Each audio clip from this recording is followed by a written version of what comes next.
Ready for the Tales of the Hunt video that's basically a podcast because Raven fucked up?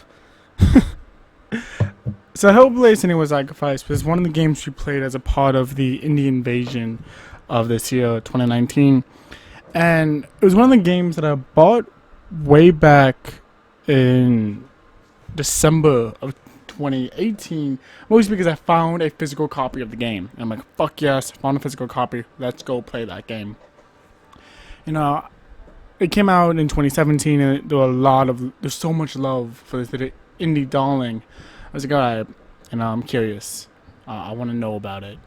And when the game kind of came out, I had a lot of people talking about the themes of it, dealing with psychosis and all these like really heavy shit that when it comes to society, we have a really hard time talking about it. We have a really hard time, discussing mental health, which is a shame because I don't think it's something we should shy away from. We have the numbers. It's a bit of a mess. In my personal family history, there's been suicide attempts. There's dementia. There's like just learning disabilities. Pretty much anorexia. There's pretty much name it. So when it comes to, and that's not even counting the issues I have, right? So when it comes to mental disorders and just mental health, I'm always really excited when a game wants to talk about it. I got really excited when Celeste was like, no, let's talk about it. Let's deal with it. Let's deal with it in a metaphor that everyone uses. So I watched the whole playthrough of that. One of these days, I'm going to play Celeste. There was this game. There was A Night in the Woods, which is a whole playthrough on the channel. But, for me, mental health is really important. So when I heard that this game was this like AA, not quite a AAA, and not quite a low budget indie darling, but it's sort of a middle ground type game, I got really excited. About it. So I was like, you know what? Let's do, as a part of the Mental Health Awareness Month, let's do Hellblade Senua Psychosis. And as I was playing through, I knew that it was a pretty simple trophy list, and that was about it. I didn't really know much about it. The reason, by the way, I didn't explain this. I'm sorry about that. The reason why we're just staring at the screen because the podcast type video is because I actually deleted the video I did have. Luckily, it wasn't. And then I sold the game. So the way I kind of do games is that I play them on the channel, or I just play them. I platinum them. I record a video of it really quick. Kind of get all my thoughts. Write something of a script down, and then I go ahead and delete. I go ahead and sell the game. Well, I did that in this time around. I was like, all right, not a big deal. So I wrote my script. I did everything that I need to do, and then I wanted to go kind of like stitch it all together today before I uploaded this video. And it turns out that I deleted all the footage and sold the game.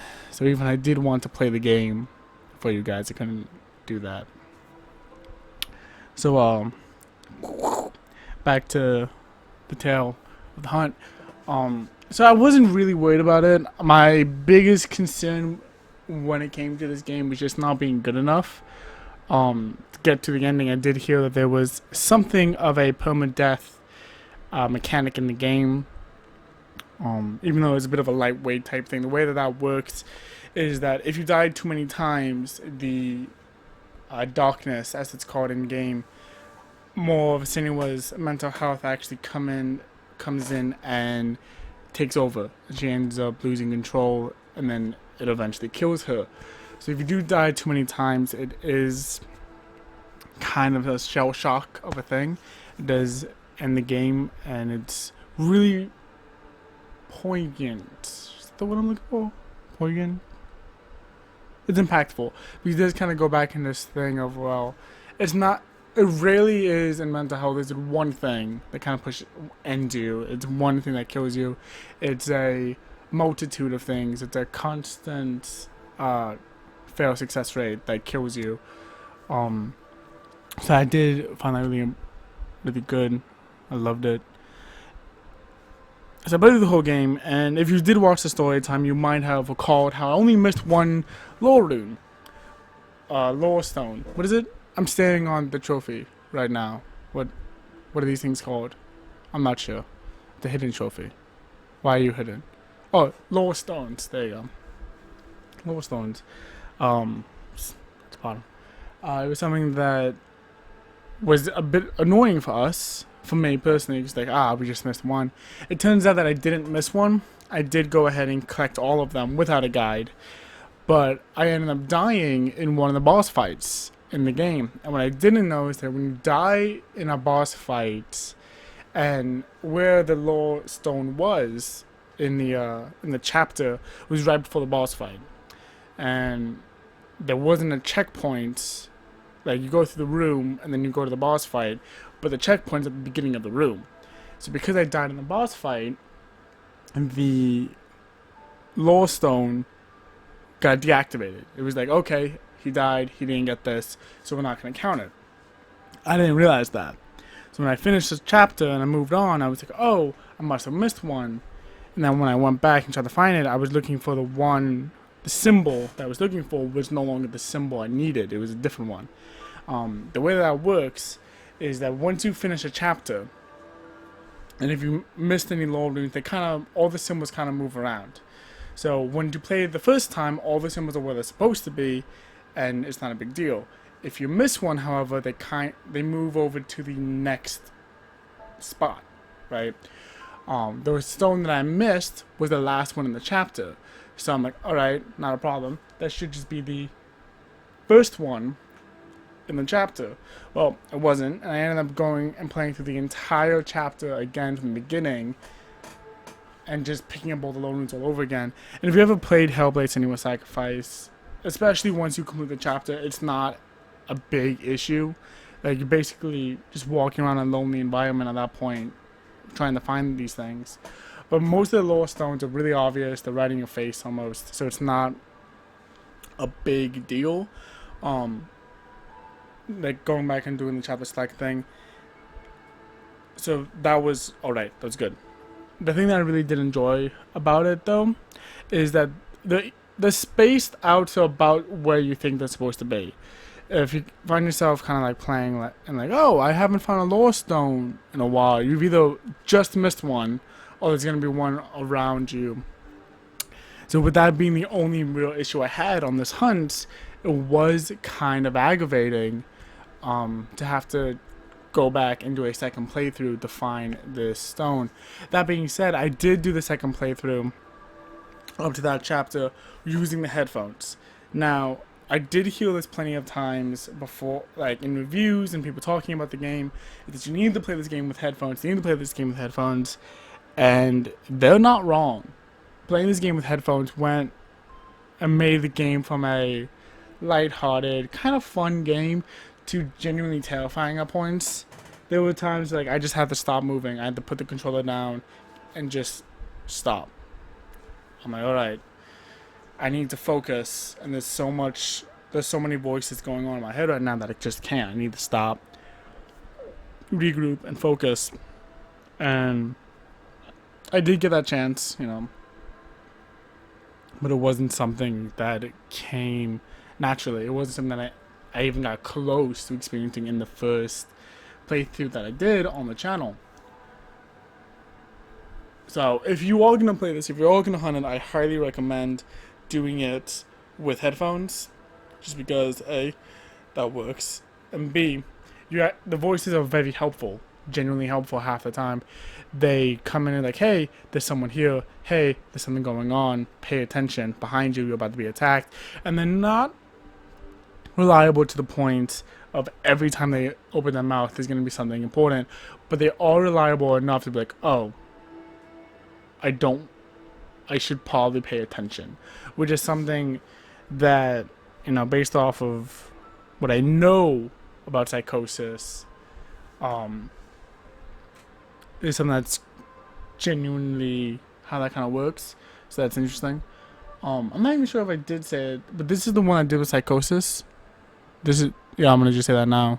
at the end of the video, pretty much, because I don't really have anything else to talk about. With all the other trophies, it is very much just a complete the game type thing. You don't even have to, as long as you don't get that permadeath situation, you will get the platinum for this game, and you get all the collectibles of the low stones. You end up getting it. But so yeah, that's a bit. It's not like there's nothing really to write home about. I am gonna say for me myself, as we go over and look at the platinum trophy, which is the saving symbol, which I didn't appreciate. There's not really a lot here. It's a short game that if you really wanted to, you could get in an afternoon. The platinum, as long as you're paying attention to everything. But I don't feel like this game is a game meant to be rushed. I feel it's something that you almost have to take your time with, like a fine wine, and just sit back and things will be okay. A lot of the times, once you finish a chapter, there are hard checkpoints where you don't get to go back anymore. So if you are going to platinum this game, be aware of those. The fact that, if you go too far in the story, you will be barred from returning. So that can be kind of annoying if you're not being quite as careful as you should be. But, yeah, all in all, this game was pretty emotional. And for me, just because as soon as I was playing, I was thinking about my family and the people who have dementia and who have all these mental issues kind of going on. I was thinking about them a good chunk of the way. So I am really appreciative of this game. I enjoyed it a lot. And while there won't be a sequel, at least I hope there's not a sequel to this game, because I feel like it did wrap up its story very well. I am happy and proud that it's on my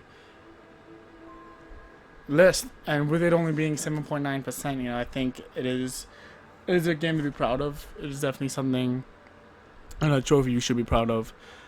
It's just shy of brag about it. If it was a little bit more rare, I'd say brag about it. If it was that ultra rare, under 5%, I'd be like, fuck you, brag about it. But unfortunately, it's just not. So I'm gonna have to say that's about it. Thank you guys for watching. I'm sorry that there's no actual video component to this game, to this video. But once again, very sorry, but I did want to get something out to you guys, kind of talking about it. Never decided to do a remaster of this video. No, I'll do that. I'll do that. I'll count the cosplay, and I'll do a whole bunch of other stuff. But I actually have thought about doing director's cut. Complete side note, by the way. I have thought about doing director's cuts of certain Telethon videos. Add some acting, add a whole skit type thing, showing off my version of gameplay. So this would definitely be one I'd do that for if I ever decide to do that in the future. Maybe season 4, season 5 or something. But yeah, that's about it. Thank you guys for watching. I'll see you guys next time. Bye bye.